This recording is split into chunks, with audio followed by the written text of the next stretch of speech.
The biggest recruiting weekend maybe in program history for South Carolina football. And tell me if you've heard this before. South Carolina baseball reaches a new historic low. Locked on Gamecocks starts right now. You are Locked On Gamecocks, your daily podcast on the South Carolina Gamecocks, part of the Locked On Podcast Network, your team every day. What's up, guys? Welcome into Locked On Gamecocks. I'm your host, Chris Marler, host of the Locked On Gamecocks Podcast Network, or show, part of the Locked On Sports Podcast Network, now the #1 sports podcast network in the country. We have you to thank for that. We have you to thank for this show because we're going to get right into the nitty-gritty. We're going to talk some South Carolina baseball, how awful it's gotten in Game 1 against Arkansas. We actually kind of knew that was going to happen. Also, talk a little bit about some recruiting. Now, South Carolina right now, not a ton going on this Friday night, but tomorrow you've got Arkansas baseball in town. I think Aim Phillips is going to be taking the mound for South Carolina. Maybe things get better. We'll talk about the baseball loss later on in this episode when that game goes final. Also, you've got the first round of the women's tournament tomorrow in Colonial Life. I think it's at 12 o'clock noon in downtown Columbia, South Carolina. Should be great. Hopefully leading up to a second-round matchup at home against arch rival Clemson. So we have a lot to talk about there. But I want to start here with football. And it's still spring. You're still in the throes of spring football. But this weekend, you're talking about one of the biggest weekends in the history of South Carolina football recruiting. And it is a massive, massive weekend taking place where tons, and I don't mean like a ton of talent coming on. I don't mean a ton of like 3 stars and a bunch of recruits that are just going to be on campus. I mean elite blue chip recruits that are going to be on campus this weekend at South Carolina. That includes Joshua Dobson, 5-star cornerback from Cornelius, North Carolina. Aiden Gibson, the running back from Woodruff. Abraham Sesse, Frederick Ards, Makai Allen, Robert Gathers III. Now, of this group, you're talking about over 11 players that are highly ranked and highly sought after from South Carolina. You also remember just got off of the weekend where you hosted Anthony Sweeney, a 5-star edge from the D.C. and Maryland area that you've recruited so well.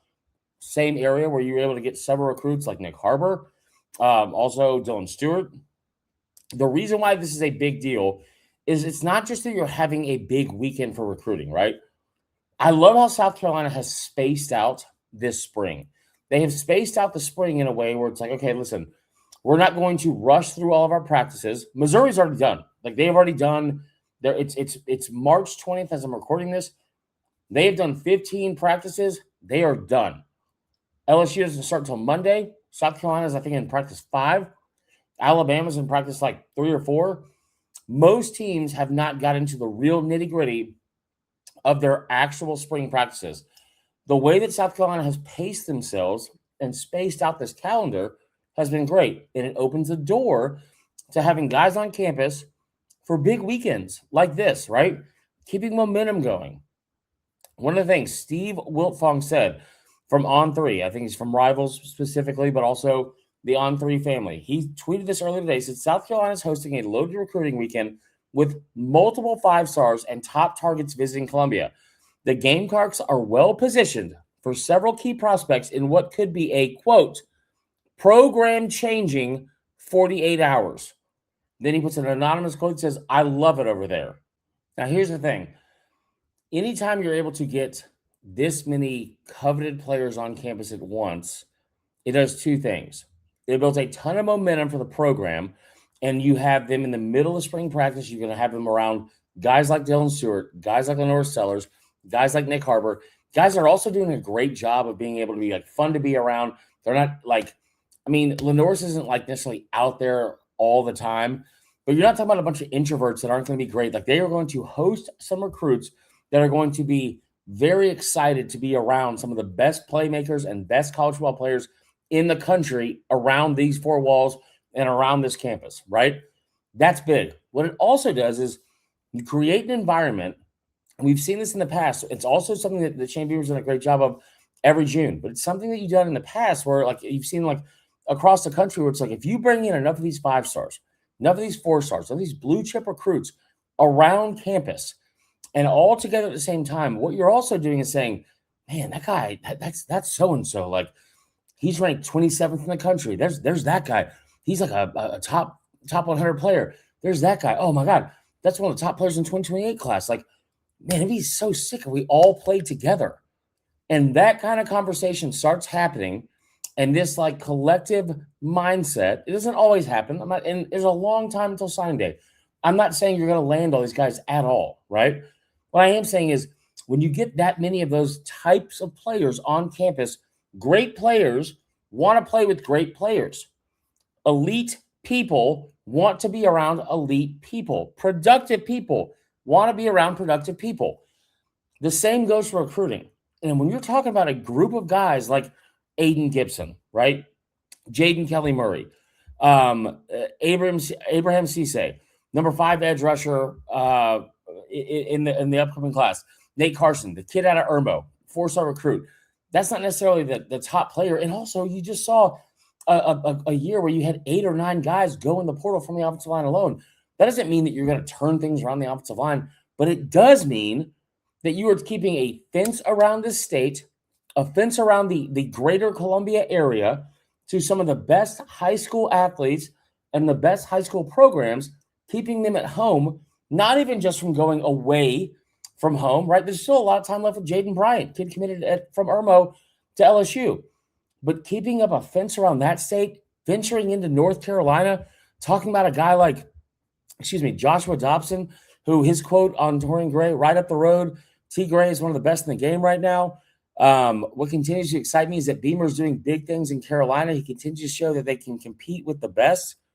I mean, that's a 5-star recruit, Josh Dobson, who speaks higher of this program than most of us do. Jackson Elston, offensive lineman from Oxford, Alabama, right down the road from Anniston, where my whole family's from. Exit 184 off Highway 20, right? About a 6-hour drive from Columbia, South Carolina. That kid, great program, put a ton of kids, not just in college, in the pros, okay? You are in the thick of it for some of these guys that have been recruited by LSU, Alabama, Ohio State, all over the country. And South Carolina has not only an inroad, a foot in the door, and a handshake with some of these guys, you've got them all on campus at the same time. That is how a lot of these classes are built. And if you don't believe me, go look at any of the classes from Alabama in the late 2000s.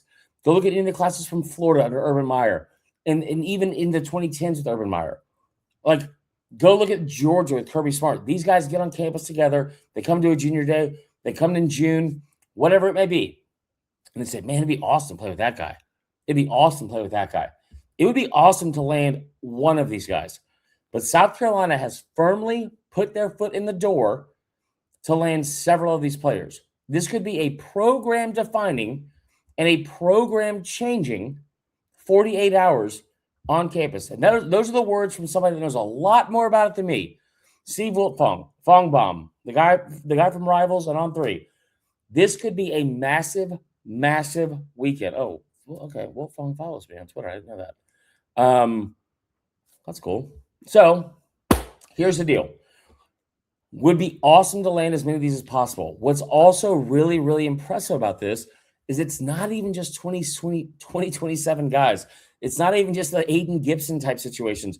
The Jaden Kelly Murray, the kid that you already got committed to you. It's also 2028 guys. Braylon Clark, the kid from Country Day up the road in Charlotte, North Carolina. Great receiver. The number 3 running back, Kevin Hartsfield. He's between South Carolina and Georgia right now, amongst others. And it's still a year away. But you think about Georgia, what they've already done and what they already have in place. The hay being in the barn at that position for a lot of players they've already brought in the fold at the running back position. They have the number 1 running back in the country committed to them right now for the 2027 class. You have put yourself in a situation where you could get a lot of really, really high-quality players.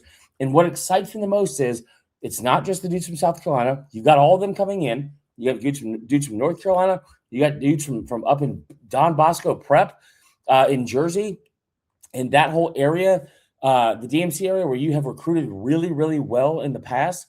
elite players all on campus, all at the same time.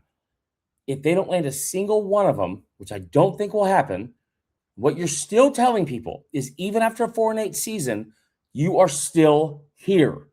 You are still a place where prize recruits and kids that want to develop and go play in the next level can come to, regardless of what the record was a year ago, regardless of the outside noise maybe on social media about South Carolina. The people that get on this campus, inside those four walls, they are coveted, and they are also loving every effing minute of being at South Carolina. That is huge, and those are also the kind of players you want to build this thing on the backs of. Fired up, very fired up. Nelson, it's Friday night. Here's what our plan is going to be for the weekend. This is the Friday night show. Very quickly, we're just kind of going over some of the recruiting stuff from this weekend. Very fired up over a lot of it.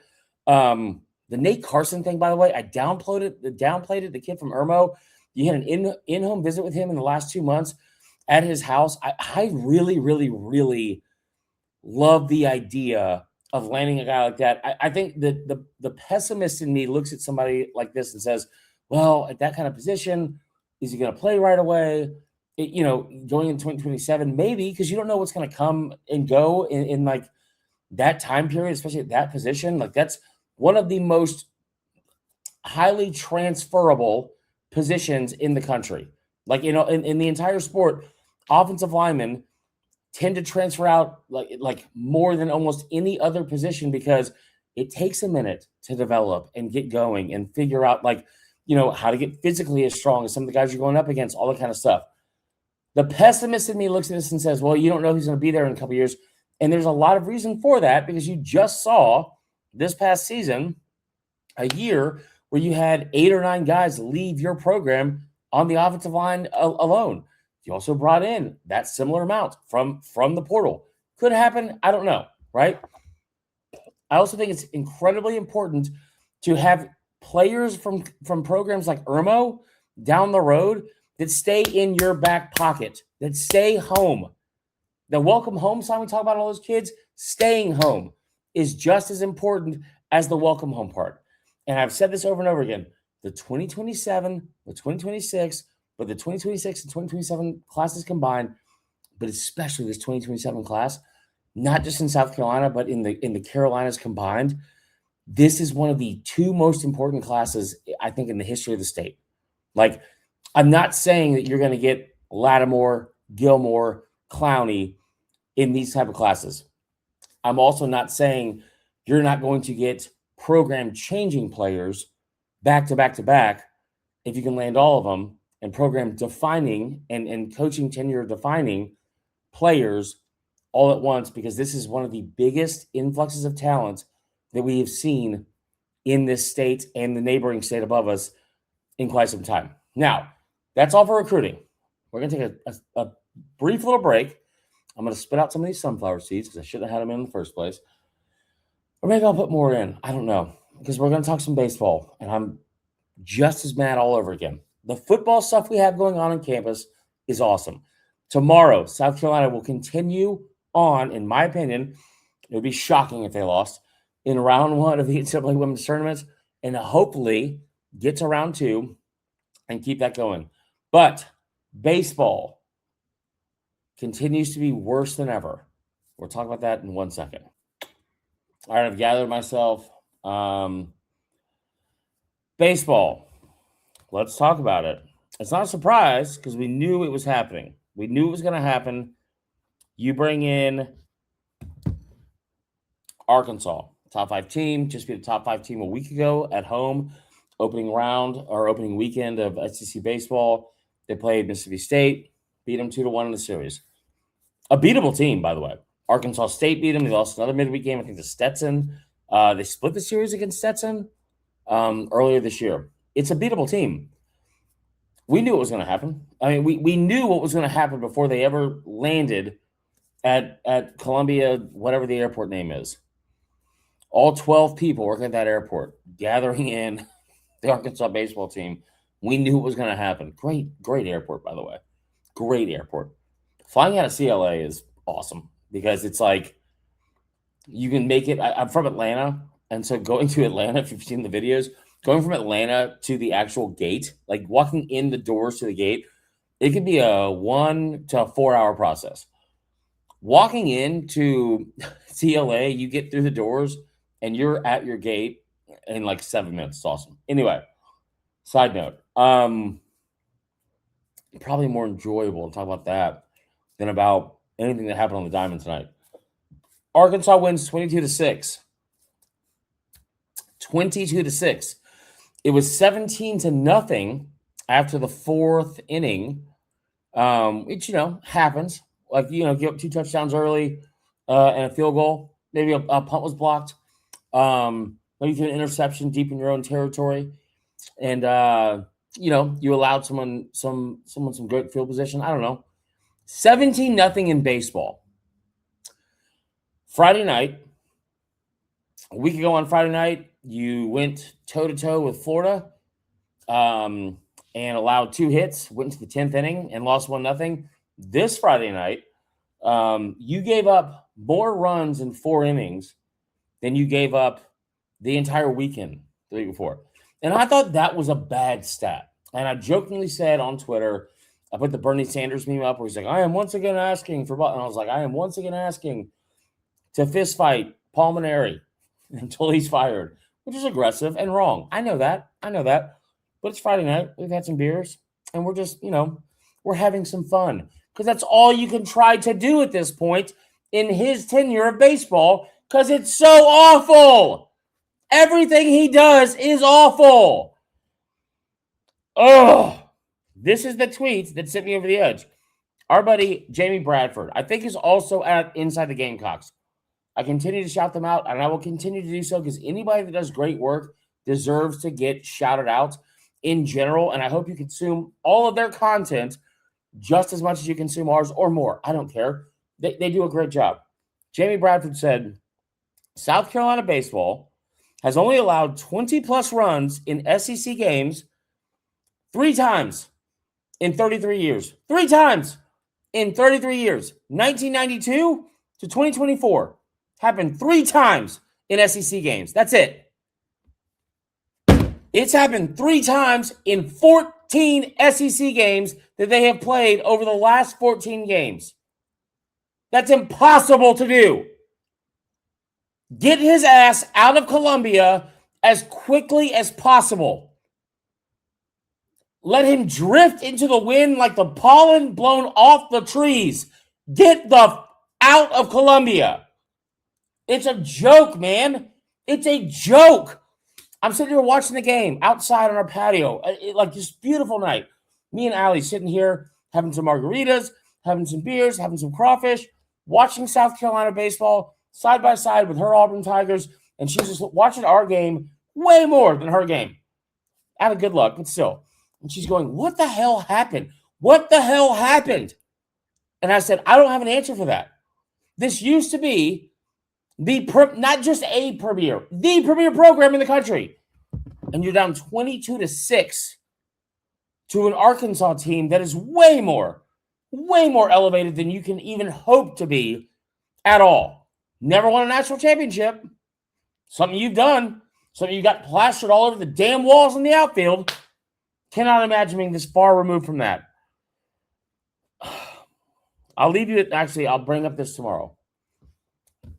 I had a very candid conversation with a coaching staff member of another SEC team, baseball, about the situation at South Carolina.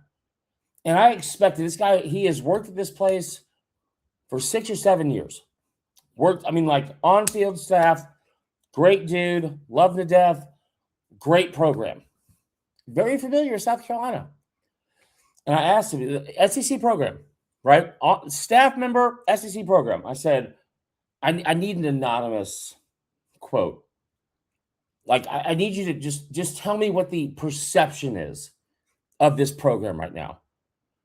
And I expected him to say it was bad. It was beyond repair. You got to get Maneri out of there, whatever. The frustration that came from his answer as a staff member at another university about how pathetic this place has become in that sport, it was tough to read. It was tough to read. We're going back and forth over text, and I'm saying, listen, man, like, what do you think? And I expected to be like, oh, they're not any good. Or expect him to take the high road and say, yeah, man, they just got to work on a few fundamentals and they get a few more guys. Well, that's not what he said at all. I'll tell you on tomorrow's show what he said.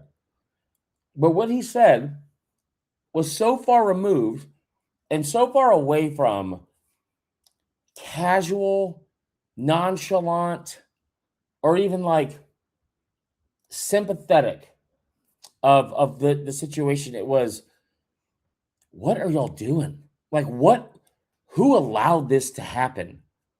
It was almost as if he was as disgusted and frustrated as we were.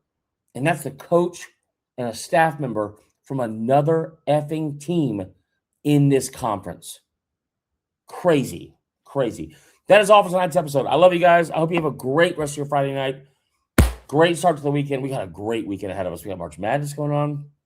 We got beers. We got sunflower seeds.